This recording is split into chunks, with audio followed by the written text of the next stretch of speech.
राजस्थान के संबंध में केवल भारत में ही नहीं बल्कि दुनिया में जहां भी भारतवासी रहते हैं सभी यह मानते हैं कि शक्ति भक्ति यदि कोई धरती भारत में है तो धरती का नाम राजस्थान है।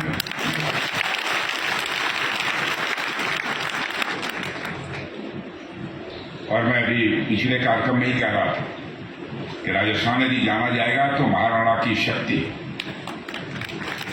मीरा की भक्ति, पन्ना भाई की युक्ति और भामाशाह की संपत्ति इसके लिए जाना जाएगा।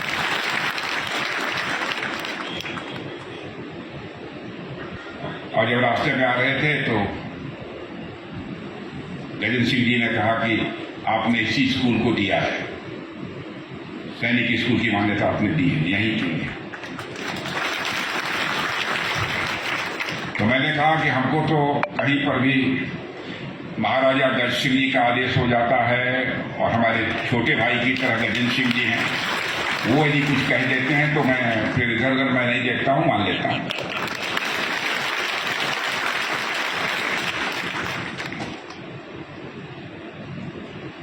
और मैं समझता हूं कि वो यहाँ पर एनसीसी वर्ग का सब ठीक ठाक चल रहा है ना, कोई प्रॉब्लम है? सैनिक स्कूल ठीक ठाक चल रहा है ना, सब ठीक ठाक चल रहा है। और आप लोग, मैं जानता हूं कि ऑपरेशन सिंदूर के बारे में सुनना चाहते हैं।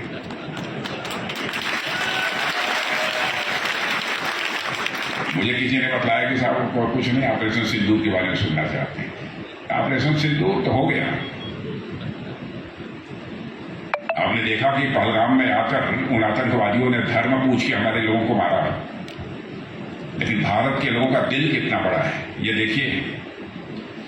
हमारे सेना के जवानों ने भी उनको मारा तो धर्म पूछकर नहीं मारा, उनका कर्म देख कर मारा। यह है भारत और दुनिया के रीति नीति। हमने वहां किसी सीरियन इस्टेब्लिशमेंट के ऊपर कोई आक्रमण नहीं किया। जहां पर आम नागरिक पाकिस्तान के थे वहां पर आक्रमण हम लोगों ने नहीं किया। हम लोग जहां पर मिलिट्री स्टैब्लिशमेंट था वहां पर आक्रमण नहीं किया। जो आतंकवादियों के केंद्र थे वहीं पर हम लोगों ने आक्रमण किया, क्योंकि हम जानते हैं उस परंपरा को हम लोग पालन करने वाले हैं। जो आपने पढ़ा होगा रामायण में, जब हनुमान सारी रावण की वाटिका में तोड़ फोड़ करने के बाद लंका में जब सीता जी को बंदी बनाकर ले गए थे, रावण ले गया था, जब सीता जी के पास पहुंचे हनुमान जी, तो सीता जी ने पूछा, ए हनुमान तुमने क्या कर दिया, इतनी तोड़ फोड़ कर दी, क्या जरूरत थी इसकी, इतने लोगों को मार डाला, क्या जरूरत थी इसकी? सीता जी ने हनुमान जी से कहा। तो हनुमान जी ने बहुत ही विनम्रता के साथ सीता जी से कहा कि हे माते, जिन मोहि मारा तिन मोहि मारे, जिन्होंने मुझे मारा हमने केवल उन्हीं को मारा। तो ऑपरेशन सिंदूर में भी यही हुआ है।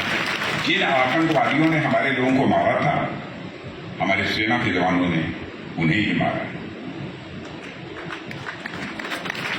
देखिए, युद्ध में भी नैतिकता का पालन किया जाना चाहिए, यह भारत की परंपरा रही है।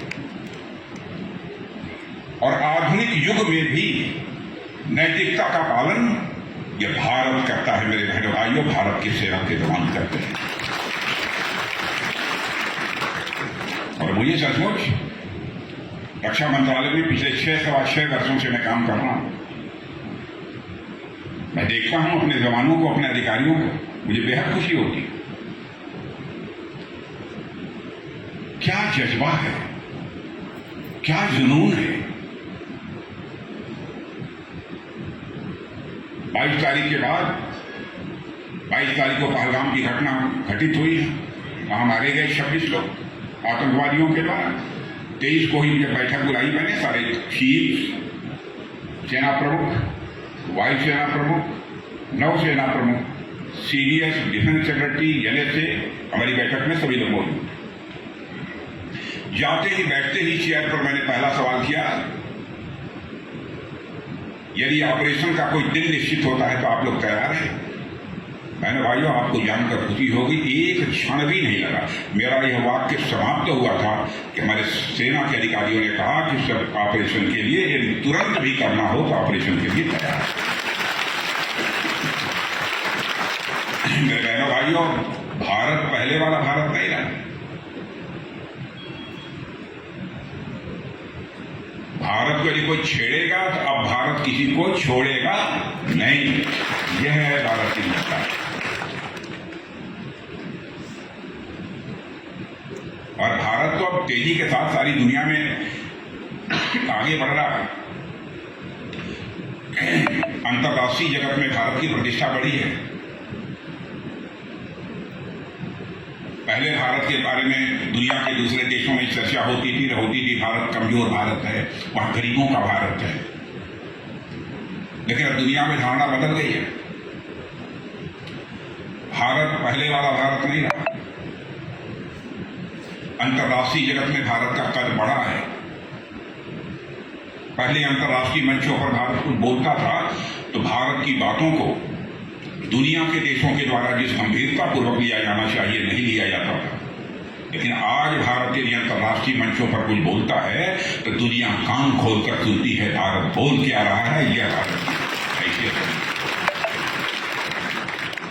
अब मैं बहुत विस्तार में नहीं जाना चाहता कैसे बना है, क्या बना है।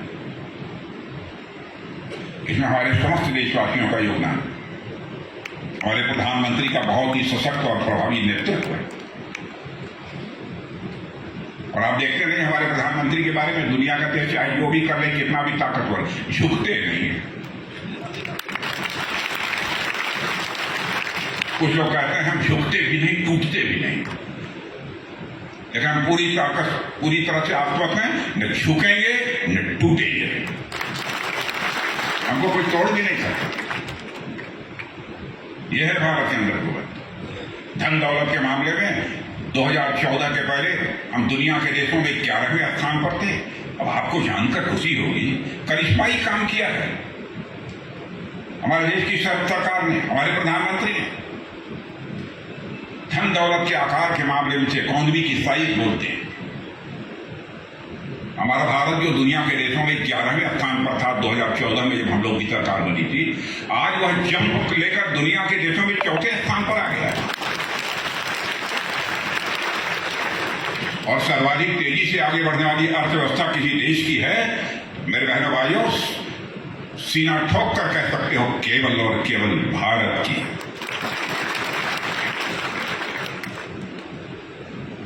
ये हम लोगों के लिए गौरव की बात है। आज भी बहुत सारे क्षेत्रों में क्या उपलब्धियां हैं, बहुत विस्तार में नहीं जाना चाहता हूं। आप सब राजस्थान की वीरभूमि के लोग हैं और मैं मानता हूं कि आप सभी के सहयोग से हमारा राजस्थान भी आगे बढ़ेगा और देश भी आगे बढ़ेगा।